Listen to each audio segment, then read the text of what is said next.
오늘부로 며느리 계엄을 선포합니다. 설날 오전 11시 거실에는 긴장감이 감돌고 있었습니다. 50세 여성 김선희는 떨리는 손으로 주방 입구에 노란 테이프를 붙였습니다. 테이프에는 출입 금지라는 글자가 선명했죠. 72세 여성 정말자 시어머니는 입을 떡 벌린 채 선희를 바라봤습니다. 52세 남성 김태수 남편은 당황한 표정으로 그게 무슨 소리야? 라고 되물었죠. 선희는 흔들림 없이 대답했습니다. 28년간 참아온 모든 것에 대해 오늘 정산하겠습니다. 이제 규칙은 제가 정합니다. 시어머니는 얼굴이 빨개지며 소리쳤습니다. 며느리가 감히 계엄이라니. 집안 망신 다 시키는구나. 하지만 선희는 이미 방으로 들어가 문을 닫았습니다. 남겨진 가족들은 서로를 바라보며 무슨 일이 벌어진 건지 이해하지 못하고 있었습니다. 과연 28년간 쌓인 분노의 끝은 어디일까요? 선희의 계엄은 이 가족을 어떻게 바꿔놓을까요? 이 채널은 황혼님들이 보내주신 이야기로 구성됩니다. 구독과 좋아요 버튼을 눌러 더 많은 분들이 이 이야기를 들을 수 있게 해주세요. 규칙적인 양치질과 치과 검진은 치주 질환을 예방하고 이는 인지 기능 저하 및 치매 예방에도 중요합니다. 유용한 생활 정보 한 줄이었습니다. 이어서 본격적인 이야기가 계속됩니다. 때는 한 달 전 구정이 다가오는 어느 저녁이었습니다. 선희는 부엌에서 장을 정리하며 깊은 한숨을 내쉬었습니다. 벌써 28번째 명절이었죠. 결혼한 이후 단 한 번도 빠짐없이 그녀는 혼자서 모든 상차림을 준비해 왔습니다. 태수는 거실 소파에 앉아 TV를 보며 말했습니다. 여보, 올해도 평소처럼 하면 되지? 우리 집은 원래 이래. 선희는 냉장고 문을 닫으며 조용히 대답했습니다. 네, 평소처럼. 그 말이 가슴을 짓눌렀습니다. 28년 동안 단 한 번도 그는 도움을 준 적이 없었죠. 설거지조차 거들지 않았습니다. 그날 밤 시어머니에게서 전화가 왔습니다. 선희가 받았죠. 선희야, 올해는 전이랑 잡채를 좀 더 많이 준비해. 작년엔 양이 부족했잖아. 시어머니의 목소리는 지시에 가까웠습니다. 선희는 네, 어머니하고 대답했지만 손에 쥔 전화기가 떨리고 있었죠. 작년에는 새벽 4시부터 일어나 준비했는데도 부족하다는 말을 들었습니다. 선희는 그날의 기억이 생생했습니다. 허리가 끊어질 것 같았고 발은 퉁퉁 부어 있었죠. 며칠 후 54세 여성 박미라 시누이가 집에 들렀습니다. 선희가 차를 내오자 미라는 받지도 않고 말했습니다. 언니, 명절 음식은 정성이 중요한 거 알죠? 대충대충 하지 말고요. 선희는 아무 말도 하지 못했습니다. 미라는 항상 이런 식이었습니다. 날카로운 말을 던지고는 선희의 눈을 피하며 빨리 자리를 떴죠. 마치 선희가 무언가 잘못한 사람인 것처럼요. 선희는 도대체 자신이 미라에게 무슨 잘못을 했는지 이해할 수가 없었습니다. 20년이 넘도록 미라는 선희를 대할 때마다 차갑고 공격적이었습니다.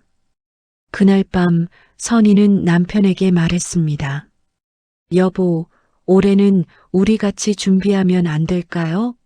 저 혼자서는 너무. 태수는 신문을 넘기며 무심하게 대답했습니다. 당신이 예민한 거 아니야? 다른 집도 다 그렇게 해. 그리고 엄마 기분 상하게 하지 말고. 선희는 입을 다물었습니다. 28년 동안 들어온 말이었죠. 내가 예민하다. 엄마 기분 상하게 하지 마라. 집안일은 원래 그런 거다. 그날 밤 선희는 잠을 이루지 못했습니다. 명절이 다가올수록 불안과 피로가 온몸에 쌓여갔습니다. 가슴이 답답하고 숨이 막히는 것 같았죠. 설날이 이틀 앞으로 다가왔을 때 시어머니가 집으로 왔습니다. 부엌을 둘러보며 말했죠. 선희야, 명절 당일 새벽 5시까지 모든 준비 끝내야 해. 손님들 오전 10시에 오니까. 선희는 멍하니 시어머니를 바라봤습니다. 시어머니는 마치 명령하듯 말을 이었습니다.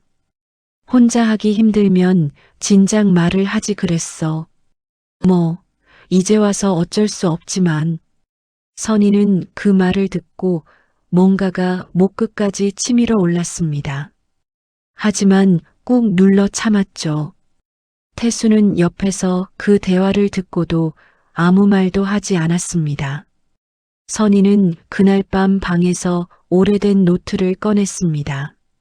거기에는 지난 28년간 그녀가 당한 일들이 빼곡히 적혀 있었습니다. 시어머니의 폭언, 남편의 외면, 시누이의 냉대, 날짜와 내용이 정확하게 기록되어 있었죠. 선희는 노트를 들여다보며 눈물을 흘렸습니다. 하지만 동시에 무언가 단단한 결심이 그녀 안에서 자라나고 있었습니다. 더는 못 참겠어. 이번이 마지막이야.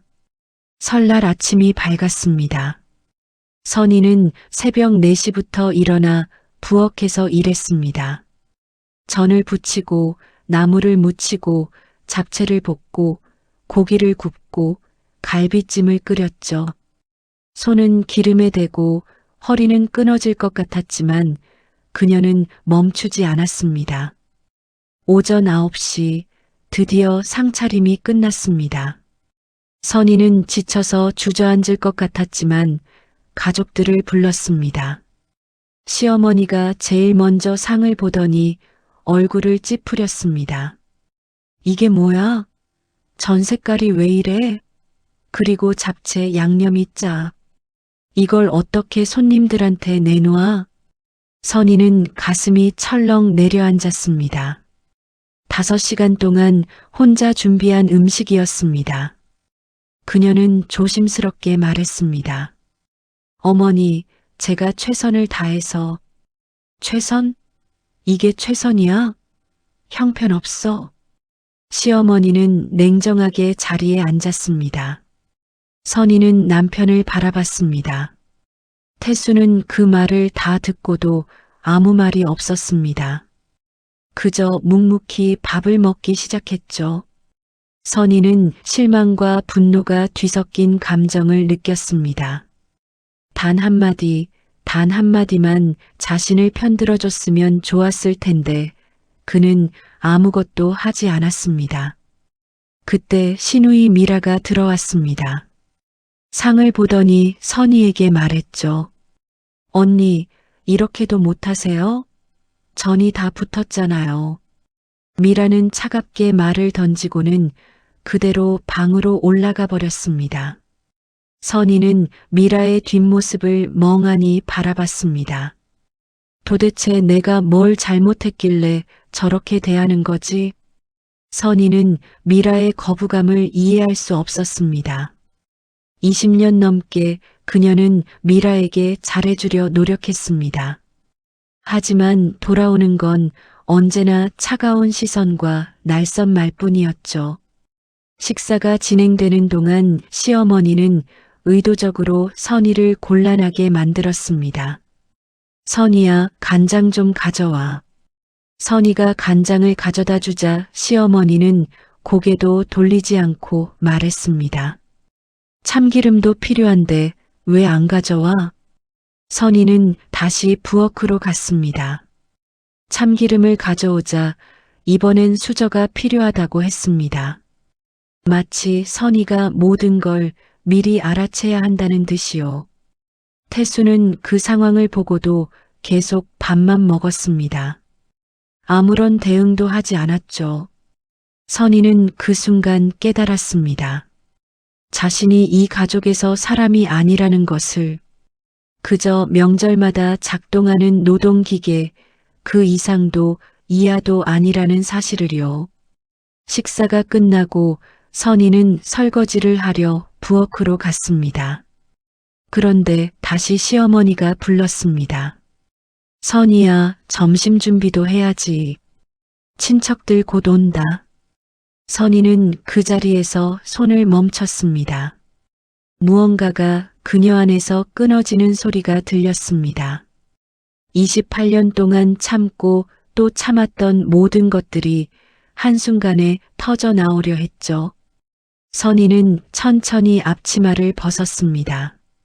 그리고 거실로 걸어 나갔습니다. 가족 여러분, 잠시 거실에 모여주세요. 선희의 목소리는 떨렸지만 단호했습니다. 태수와 시어머니는 이상하다는 표정으로 선희를 바라봤습니다. 미라도 방에서 내려왔죠. 선희는 세 사람을 보며 심호흡을 했습니다. 그리고 입을 열었습니다. 거실에 모인 가족들은 선희를 바라봤습니다. 선희는 그들 앞에 서서 말했습니다. 오늘부로 며느리 계엄을 선포합니다. 태수는 황당하다는 듯 웃으며 되물었습니다. 그게 무슨 소리야? 계엄이라니. 시어머니는 비웃듯 말했습니다. 며느리가 감히 계엄? 듣고 보니 기가 막히는구나. 선희는 흔들리지 않았습니다. 그녀는 품 안에서 종이 한 장을 꺼냈습니다. 제가 28년간 당한 것들을 정리했습니다. 들어보세요. 선희는 차근차근 읽어 내려가기 시작했습니다. 첫째, 명절 노동. 28년간 단 한 번도 도움받지 못하고 혼자 모든 준비를 했습니다. 둘째, 금전 요구.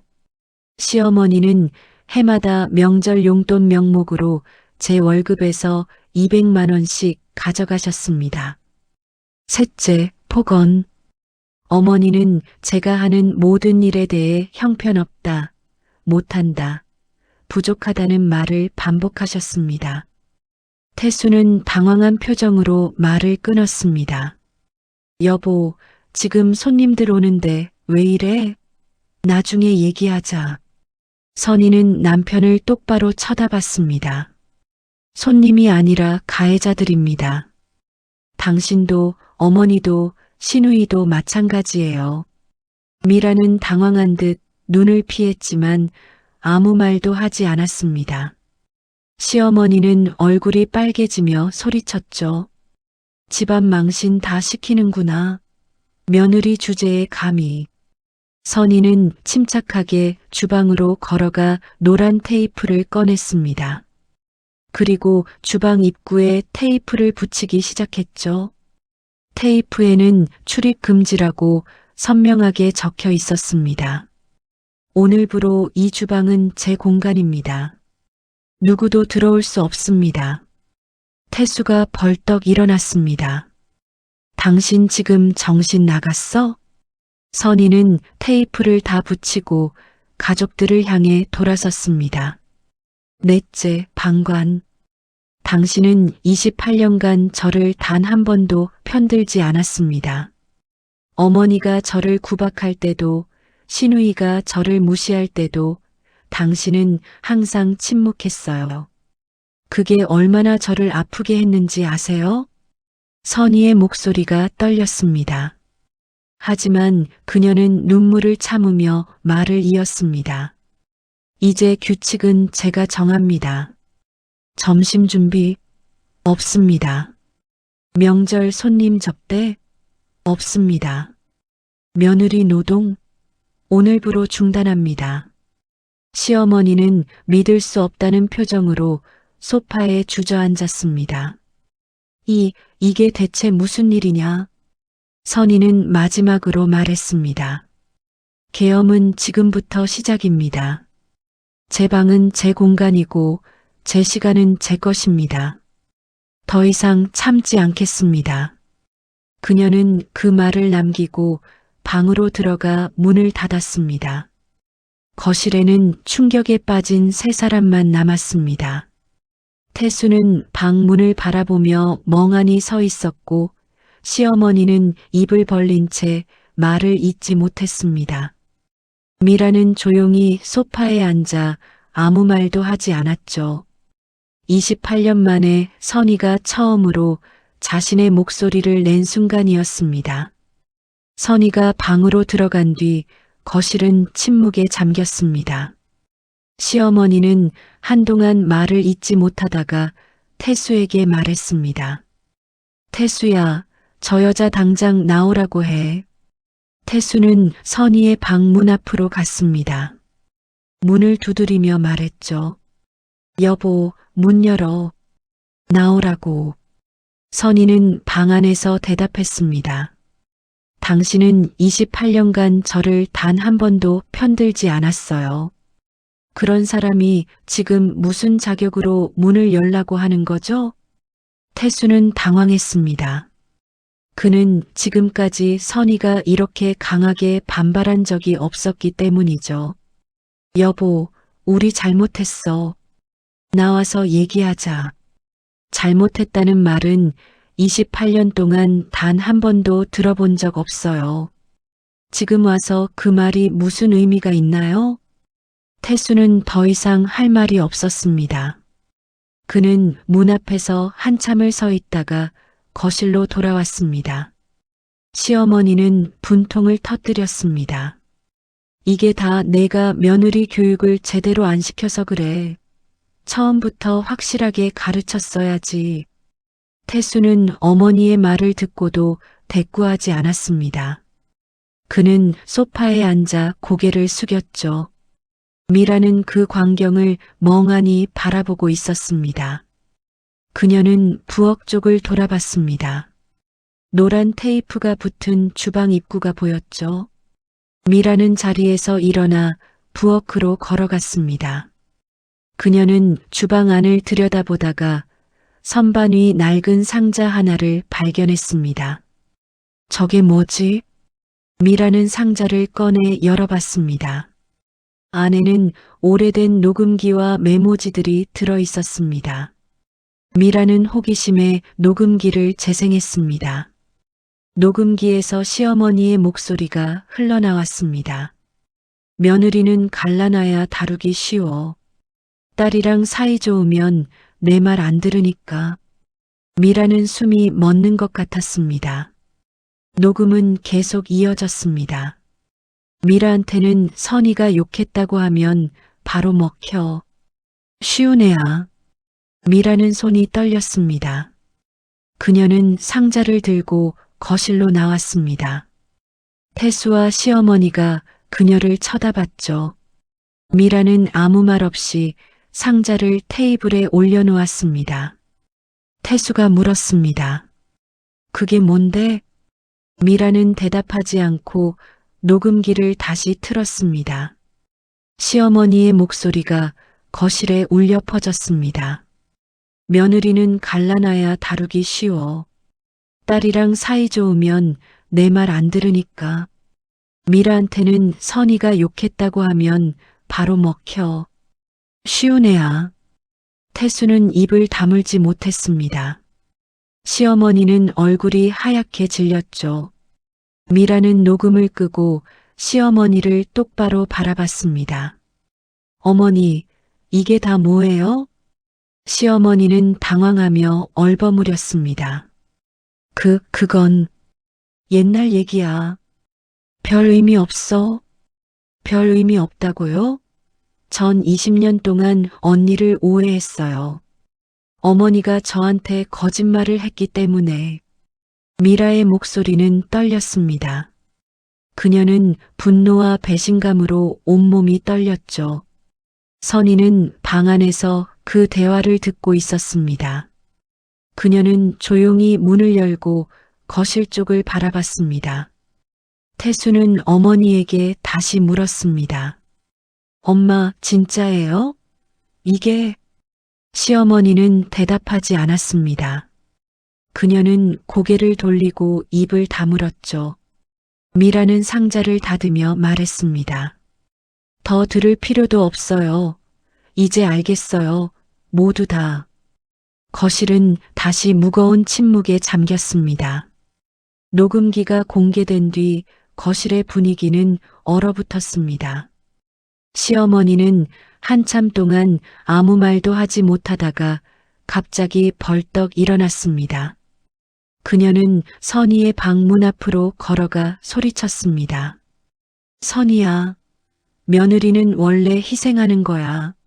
그게 며느리 도리지. 선희는 방 안에서 침착하게 대답했습니다. 그 희생은 오늘부로 끝났습니다. 뭐, 내가 지금 감히. 태수가 어머니를 말리려 다가갔습니다. 엄마, 잠깐만 진정하세요. 진정하라고? 내 마누라가 지금 이 꼴을 만들고 있는데. 시어머니는 태수를 밀치고 다시 방문을 두드렸습니다. 하지만 선희는 아무 반응도 하지 않았죠. 시어머니는 결국 소파에 주저앉았습니다. 얼굴은 창백했고 손은 떨렸습니다. 그녀는 충격을 받은 표정으로 허공을 바라봤죠.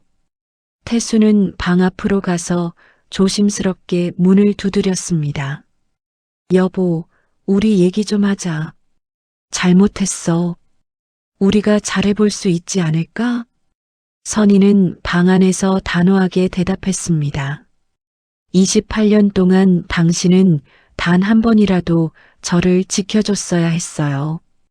어머니가 저를 구박할 때, 시누이가 저를 무시할 때, 당신은 어디 있었나요? 항상 침묵으로 일관했잖아요. 태수는 할 말을 잃었습니다. 그는 방문 앞에서 한참을 서 있다가 뒤돌아섰습니다. 미라는 부엌으로 다시 들어갔습니다. 그녀는 시어머니가 숨겨둔 다른 물건들을 찾기 시작했습니다. 선반 깊숙한 곳에서 미라는 또 다른 상자를 발견했습니다. 상자 안에는 오래된 메모지들이 가득했죠. 미라는 메모들을 하나씩 읽어내려갔습니다. 거기에는 시어머니가 선희와 미라 사이를 갈라놓기 위해 계획했던 내용들이 적혀 있었습니다. 선희한테는 미라가 뒷담화한다고 말하기, 미라한테는 선희가 무시한다고 전하기, 둘이 단둘이 만나지 못하게 하기. 미라는 메모를 읽으며 손이 떨렸습니다. 분노가 치밀어 올랐죠. 그녀는 상자를 들고 거실로 나왔습니다. 시어머니와 태수가 그녀를 쳐다봤습니다. 미라는 메모들을 테이블 위에 펼쳐놓으며 말했습니다. 어머니, 이것도 설명해 주시죠. 시어머니는 메모들을 보고 얼굴이 더욱 창백해졌습니다. 그건 그냥이 아니에요. 어머니는 저와 언니를 20년 넘게 이간질했어요. 우리가 사이좋은 게 싫었던 거죠? 시어머니는 침묵했습니다. 하지만 미라는 멈추지 않았습니다. 전 20년 동안 언니를 미워했어요. 언니가 저를 무시한다고, 뒷담화한다고 생각했어요. 하지만 다 어머니가 꾸며낸 거짓말이었잖아요. 미라의 목소리는 떨렸고 눈물이 흘렀습니다. 태수는 어머니를 바라보며 물었습니다. 엄마, 진짜예요? 정말 그렇게 한 거예요? 시어머니는 고개를 돌렸습니다. 그녀는 대답하지 않았지만 그 침묵이 모든 걸 말해주고 있었죠.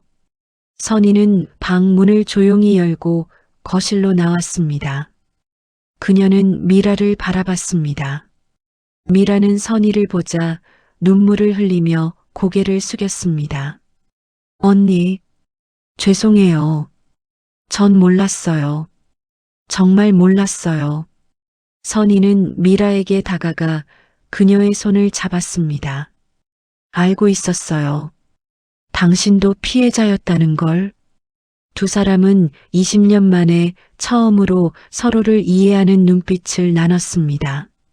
선희와 미라가 손을 잡은 순간 거실의 분위기가 바뀌었습니다. 20년 동안 갈라졌던 두 사람이 비로소 같은 편이 된 것이죠. 미라는 눈물을 닦으며 시어머니를 향해 돌아섰습니다.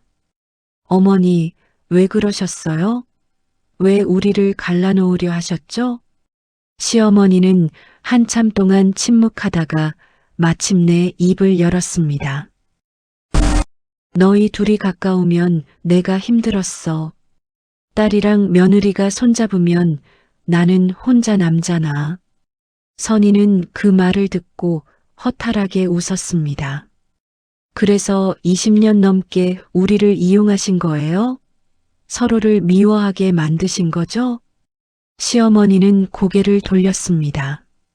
그녀는 죄책감을 느끼는 것 같았지만 여전히 자신의 행동을 정당화하려는 듯 보였죠. 미라는 다시 상자로 돌아가 더 많은 증거를 꺼냈습니다. 그 중에는 문자 메시지 캡처 사진들이 있었습니다. 이것도 보세요. 어머니가 저한테 보낸 문자예요. 미라는 문자들을 하나씩 읽어주기 시작했습니다. 오늘 선희가 너 욕하더라. 조심해. 선희가 내가 게으르다고 했어. 선희가 명절 때 너 안 왔으면 좋겠다고 했어.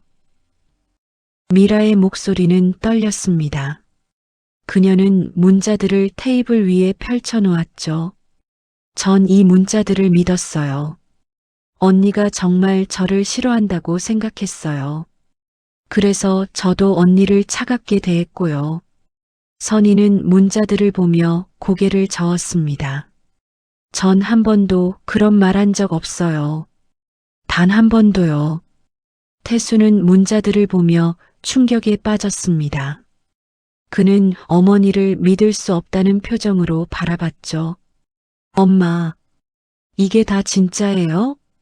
시어머니는 대답하지 않았습니다. 그녀는 소파에 깊이 앉아 고개를 숙였죠. 미라는 마지막 증거를 꺼냈습니다. 그것은 시어머니가 선희에 대해 적어둔 일기장이었습니다. 이 일기에는 어머니가 언니를 어떻게 다루려고 계획했는지 다 적혀 있어요. 며느리 너무 독립적이면 안 됨, 딸이랑 친해지지 못하게 막기, 남편한테 항상 엄마 편 들게 하기. 선희는 일기를 보며 눈물이 났지만 꼭 참았습니다. 그녀는 28년간의 고통이 모두 계획된 것이었다는 사실을 깨달았죠. 미라는 일기를 닫으며 선희를 바라봤습니다. 언니, 이제는 제가 언니 편에 설게요. 진작 이렇게 했어야 했는데. 정말 죄송해요. 선희는 미라의 손을 꽉 잡았습니다.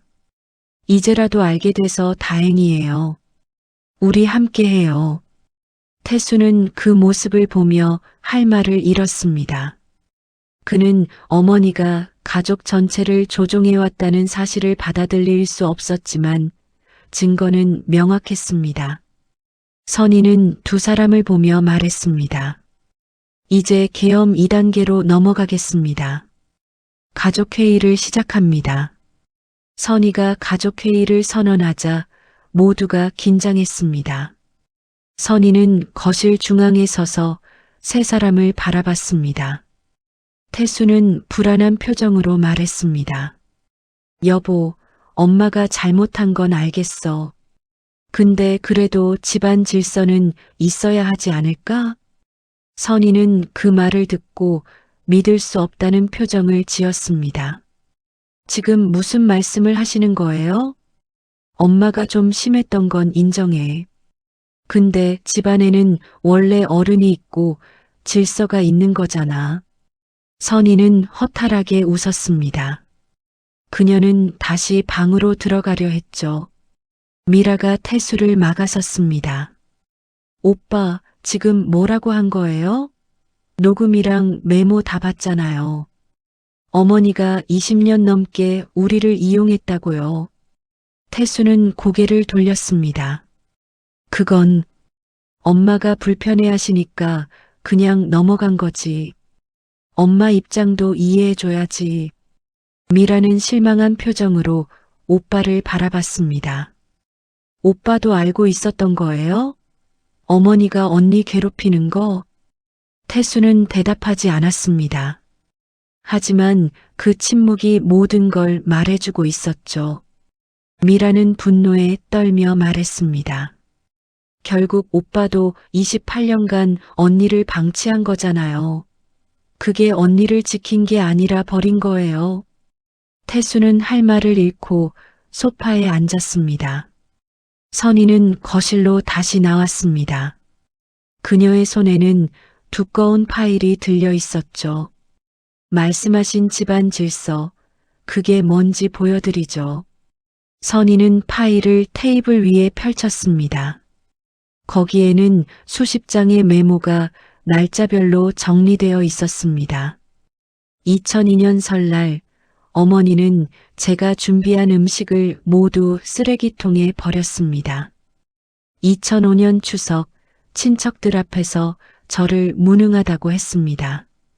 2010년 설날, 제가 아파서 누워 있는데도 음식 준비하라고 했습니다. 선희는 메모를 하나씩 읽어내려갔습니다. 28년간의 기록이 차례로 공개됐죠. 태수는 그 메모들을 보며 얼굴이 창백해졌습니다.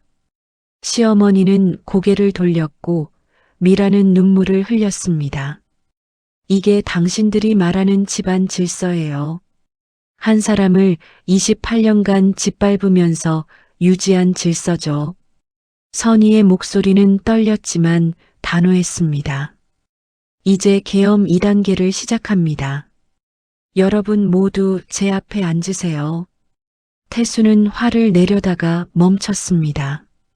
미라가 그를 제지했기 때문이죠. 오빠 앉으세요. 언니 말 들어야 해요. 결국 세 사람은 모두 선희 앞에 앉았습니다. 선희는 처음으로 이 가족에서 힘을 가진 사람이 됐습니다. 가족회의가 시작됐습니다. 선희는 세 사람 앞에 서서 말을 시작했습니다. 먼저 미라 씨부터 이야기하죠. 당신은 왜 20년 넘게 저를 차갑게 대했나요? 미라는 눈물을 흘리며 대답했습니다. 언니 20년 전 어머니가 제게 말씀하셨어요. 언니가 저를 무시한다고, 제가 없을 때 뒷담화한다고요. 선희는 고개를 끄덕였습니다. 그녀는 이미 예상하고 있었죠. 그래서 저를 미워했던 거군요. 네. 전 그 말을 믿었어요. 어머니가 거짓말할 리 없다고 생각했거든요. 그래서 언니께 차갑게 굴었고 명절 때마다 일부러 싸늘하게 대했어요. 미라는 손으로 얼굴을 가리고 울었습니다. 근데 오늘 녹음을 듣고 알았어요. 다 어머니가 꾸민 거짓말이었다는 걸요. 어머니는 우리 둘이 가까워지는 게 싫었던 거죠. 시어머니는 미라를 향해 말했습니다. 미라야, 그건 엄마가 외로워서 그랬어. 너희 둘이 가까우면 엄마는. 그래서 우리를 20년 동안 이용하신 거예요? 미라의 목소리는 떨렸습니다. 어머니, 전 어머니를 믿었어요. 그런데 어머니는 저를 조종했어요. 언니를 미워하게 만들었고 제 감정까지 이용했어요. 미라는 가방에서 휴대폰을 꺼냈습니다. 그리고 오래된 문자 메시지 캡처를 보여줬죠. 이것 좀 보세요. 2005년부터 2020년까지 어머니가 제게 보낸 문자들이에요. 언니가 저를 욕했다는 내용들이죠. 미라는 문자들을 하나씩 읽어줬습니다. 오늘 선희가 미라 게으르다고 했어. 선희가 내가 살쪘다고 놀렸어. 선희가 명절에 너 안 왔으면 좋겠대. 선희는 문자들을 보며 고개를 저었습니다. 전 그런 말 한 적 없어요. 단 한 번도요. 미라는 선희를 바라보며 눈물을 흘렸습니다. 이제 알아요. 어머니가 이 모든 걸 만들어낸 거였어요. 우리를 갈라놓으려고요. 미라는 시어머니를 향해 단언했습니다. 어머니는 며느리와 딸의 관계를 악의적으로 파괴했어요. 20년 동안이나요. 시어머니는 아무 말도 하지 못했습니다. 태수는 그 모습을 보며 충격에 빠졌죠. 미라는 마지막으로 선희에게 다가가 말했습니다. 언니, 정말 죄송해요. 제가 어리석었어요. 20년 동안 언니께 상처 드린 거 용서해 주세요. 선희는 미라의 손을 잡았습니다. 당신도 피해자였어요. 이제 우리 함께 이 집안을 바로잡아요. 미라는 고개를 끄덕이며 선희 옆에 섰습니다. 이제부터 전 언니 편이에요. 무슨 일이 있어도 언니를 지킬게요. 두 여성은 20년 만에 비로소 가족이 됐습니다. 선희와 미라가 함께 선 모습에 거실의 분위기가 완전히 바뀌었습니다. 이제 힘은 그들에게 있었죠. 선희는 준비해온 문서를 꺼냈습니다. 이제 새로운 규칙을 발표하겠습니다. 모두 잘 들으세요. 선희는 문서를 태수와 시어머니 앞에 놓았습니다. 문서에는 명확한 규칙들이 적혀 있었죠. 첫 번째 규칙, 모든 가사 분담은 균등하게 조정합니다. 명절 준비는 모든 가족이 함께합니다. 한 사람에게만 부담을 지우지 않습니다. 태수가 반발했습니다. 그건 너무 불리한 거 아니야? 나는 회사 다니잖아. 선희는 냉정하게 대답했습니다. 저도 회사 다녔어요. 28년 동안이나요. 그런데 명절 준비는 혼자 했죠. 태수는 할 말을 잃었습니다. 선희는 계속 이어갔습니다. 두 번째 규칙, 시가 관련 업무는 자발적 참여자만 맡습니다. 강요는 금지입니다. 제사, 명절, 모임 등 모든 것에 해당됩니다. 시어머니가 반발하려 했습니다. 그럼 제사는 누가? 하고 싶은 사람이 하시면 됩니다. 저는 더 이상 강요당하지 않겠습니다. 선희는 녹음기와 메모들을 가리키며 말했습니다. 이 증거들이 있는 한 반발할 근거가 없습니다. 어머니가 20년 넘게 저희를 조종했다는 명백한 증거니까요. 시어머니는 입을 다물었습니다. 선희는 세 번째 규칙을 읽었습니다. 세 번째 규칙, 폭언과 무시는 즉시 중단합니다. 상호 존중이 기본입니다. 미라가 선희 옆에서 규칙을 강조했습니다. 이 규칙들은 언니가 정한 게 아니라 정상적인 가족이라면 당연한 겁니다. 우리 가족이 비정상이었던 거예요. 태수는 문서를 보며 말했습니다. 나는 몰랐어. 당신이 이렇게 힘들어하는 줄. 선희는 남편을 바라봤습니다. 몰랐던 게 아니에요. 외면한 거죠. 당신은 알면서도 모른 척 했어요. 태수는 고개를 숙였습니다. 그는 자신의 잘못을 인정할 수밖에 없었죠. 선희는 마지막 규칙을 발표했습니다. 네 번째 규칙, 이 규칙들의 이행을 확인하기 위해 체크리스트를 사용합니다. 매주 검토하며 문제가 있으면 즉시 회의합니다. 선희는 체크리스트를 거실 벽에 붙였습니다.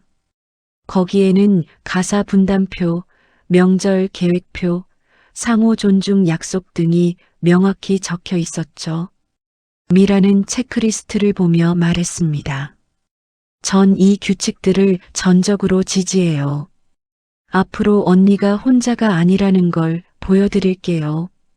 선희는 미라에게 고마운 표정을 지었습니다. 거실은 혼란스러웠지만 가족은 천천히 규칙을 받아들이기 시작했습니다. 그날 저녁 새로운 규칙이 시작됐습니다. 시어머니는 처음으로 스스로 식기를 정리했습니다. 그녀는 설거지통을 들고 부엌으로 가는 자신의 모습이 낯설었죠. 28년 동안 단 한 번도 해본 적 없는 일이었습니다.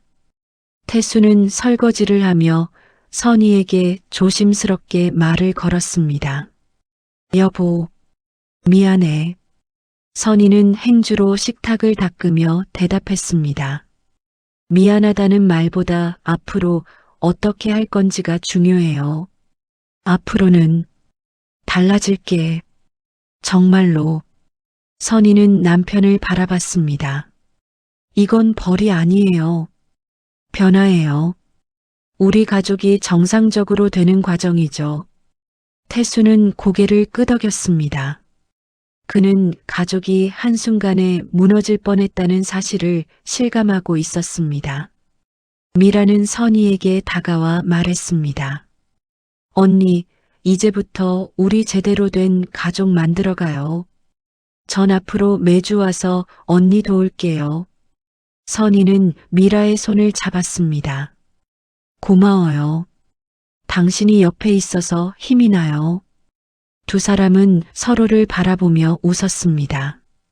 20년간의 오해가 풀리고 진정한 가족이 된 순간이었죠. 시어머니는 거실 소파에 앉아 자신이 해온 행동들을 돌아봤습니다.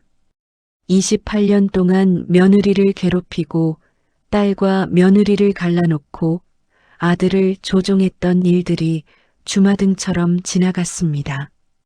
그녀는 자신의 행동이 가족 전체를 무너뜨릴 뻔했다는 사실을 이해하기 시작했습니다. 비록 늦었지만요.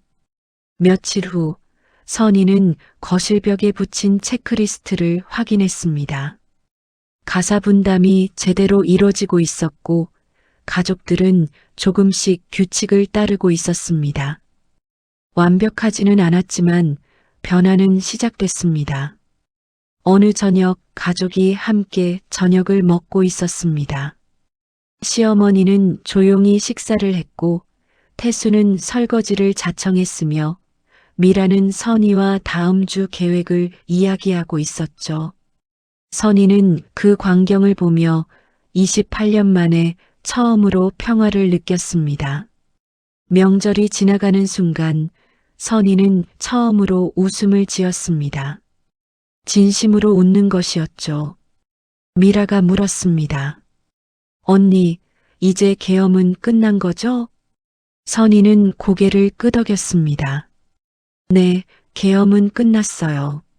하지만 새로운 질서는 이제 시작이에요.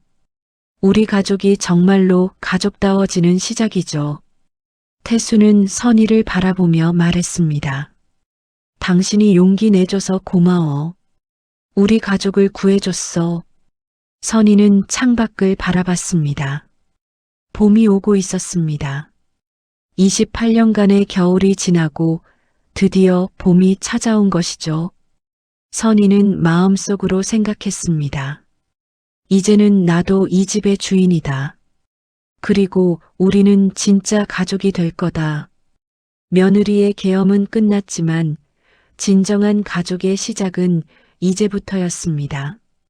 이번 황혼 사연 어떻게 들으셨나요?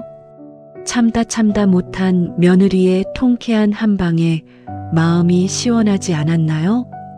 황혼 온도계 채널은 여러분의 소중한 사연을 기다리고 있습니다.